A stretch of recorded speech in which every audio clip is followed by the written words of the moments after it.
हवा, समुंदर, साए, अमेरिका, इजराइल, ईरान तनाज़ा और इसका आखिरी अंजाम। आप देख रहे हैं ग्लोबल अफेयर्स टुनाइट उर्दू और मैं हूं मिस्टर ब्रावो। दुनिया अब सिर्फ एक मामूली जंग नहीं देख रही, ये एक तब्दीली देख रही है, जहां अमेरिका, इजराइल और ईरान, ये तीन ताकतें अपनी जंग के आखिरी मरहले में पहुंच चुके हैं, यानी कि एंड गेम तक। कोई टैंक नहीं चला जो सरहदों को अबूर करे, कोई फौजें नहीं जो खुले मैदानों में टकराएं।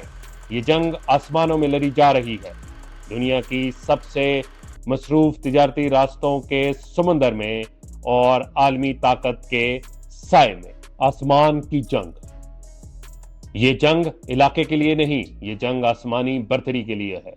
इसराइल अपने जदीद तरीन फाइटर जेट से हमले कर रहा है, अमेरिका अपने ताकतवर ड्रोन्स और तवील फासले वाले मिसाइल के जरिए अपनी बर्तरी दिखा रहा है, और ईरान जवाब देता है, न सिर्फ रवायती तरीकों से बल्कि गैर रवायती जंगी नए तरीकों से। बैलिस्टिक मिसाइल्स, ड्रोन के झुरमुट, इलेक्ट्रॉनिक्स जंग।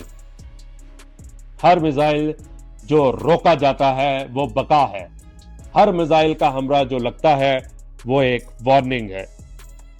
ताकत का रास्ता, आसमान के बाद एक और अहम मैदानी जंग उभरता है, समुंदर। अबनाए हरमोज, एक तंग मगर आलमी तवानाई की फराहमी के लिए अहम रास्ता। ईरान की हिकमत अमली वाज़े, कंट्रोल करो लेकिन मुकम्मल तौर पे बंद ना करो। दुनिया के लिए पैगाम, हम आसमानों पर हुक्मरानी नहीं कर सकते लेकिन हम तवानाई के बहाव को काबू कर सकते हैं। दुनिया का तकरीबन 20% तेल इस तंग रास्ते से गुजरता है। अगर यहां कोई खलल पैदा होता है तो ये दुनिया की मईशत को हिला देता है।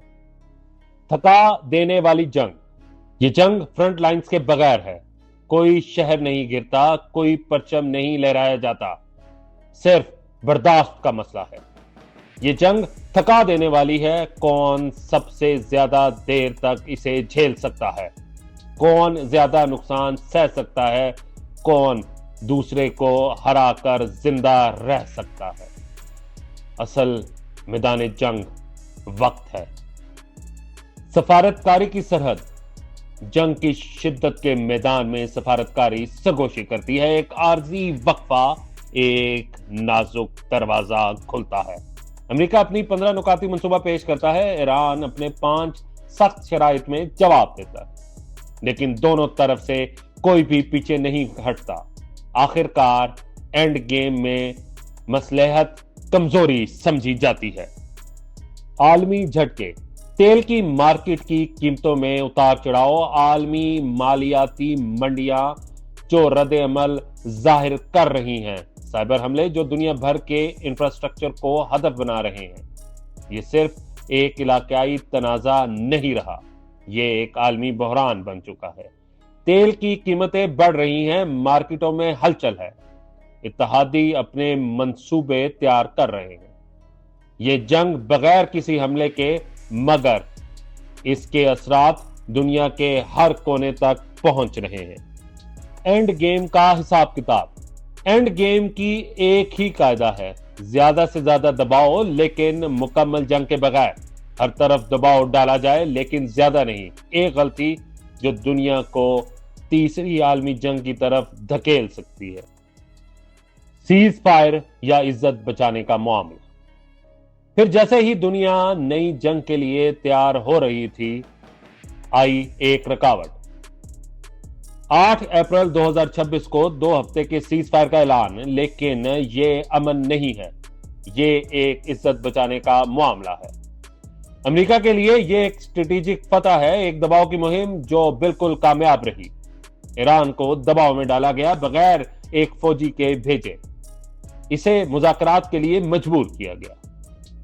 ईरान के लिए यह भी एक फतह है, एक कौम जिसने झुकने से इनकार कर दिया, जिसने दबाव का सामना किया और अमेरिका को पीछे हटने पे मजबूर कर दिया। दोनों तरफ फतह का दावा, क्योंकि आज की जंग में प्रिसीजन ही ताकत है। غیر یقینی مستقبل، میزائل رک گئے، آسمان خاموش ہو گیا، لیکن جنگ ابھی ختم نہیں ہوئی۔ یہ سیز فائر عارضی ہے، نازک ہے، ایک لمحہ سکون جو آنے والے طوفان کا پیش خیمہ ہے، ایک اینڈ گیم ہے۔ جنگ ابھی رکی نہیں، بلکہ یہ ایک دھوکہ ہے جہاں ہر کوئی جیت کا دعویٰ کرتا ہے اور کوئی بھی حقیقت میں جیتا نہیں۔ پاکستان کی خاموش سفارتکاری۔ دنیا کی نظر سے دور پاکستان نے اپنی سفارتی صلاحیت کا مظاہرہ کیا۔ اس جنگ کے میدان میں نہیں تھا، بلکہ سفارتکاری میں۔ پاکستان نے ایک اہم ثالث کے طور پر اپنی جگہ بنائی۔ یہ صرف سفارتکاری نہیں، یہ ایک اسٹریٹجک منصوبہ ہے، ایک مستحکم مغربی سرحد، خطے میں کم ہوتی ہوئی کشیدگی اور نئے اقتصادی راستے۔ پاکستان خود کو جنگ میں حصہ دار نہیں سمجھتا، بلکہ تنازع اور حل کے درمیان ایک پل کے طور پر دیکھتا ہے۔ بھارت کی تفشیش اور چیخیں۔ لیکن ہر کسی نے اس سیز فائر کو سکون کے ساتھ نہیں دیکھا۔ بھارت کے لیے یہ بدلتی ہوئی صورتحال سنگین، تشویشناک، حد تک خطرناک سمجھی جا رہی ہے۔ امریکہ اور ایران کے درمیان کمی کا عمل پاکستان کی فعال سفارتکاری اور ایک نئے اسٹریٹجک تبدیلی کی طرف بڑھ رہا ہے۔ یہ جنوبی ایشیا میں طاقت کے توازن کو بدل سکتا ہے۔ نئے اقتصادی راستے، مضبوط ترقیاتی تعاون اور پاکستان کی مغربی سرحد پر کم دباؤ۔ اب پاکستان اپنا مکمل دھیان مشرق کی طرف موڑ سکتا ہے۔ امریکہ، ایران، اسرائیل، پاکستان اور بھارت۔ اب یہ صرف مشرق وسطیٰ کا تنازع نہیں رہا، یہ ایک بدلتی ہوئی عالمی مساوات ہے، جہاں سفارتکاری طاقت اور پریسیژن آپس میں لڑ رہے ہیں۔ خطے میں سورج غروب ہو رہا ہے، سمندر پرسکون ہو رہے ہیں، آسمان خاموش ہو رہا ہے۔ یہ اینڈ گیم ہے، جہاں جنگ صرف لڑی نہیں جاتی بلکہ لکھی جاتی ہے، طاقت کے ذریعے، پریسیژن کے ذریعے، اور وہ لوگ جو امن کی تشکیل کرتے ہیں بغیر ایک گولی چلائے ہوئے۔ سبسکرائب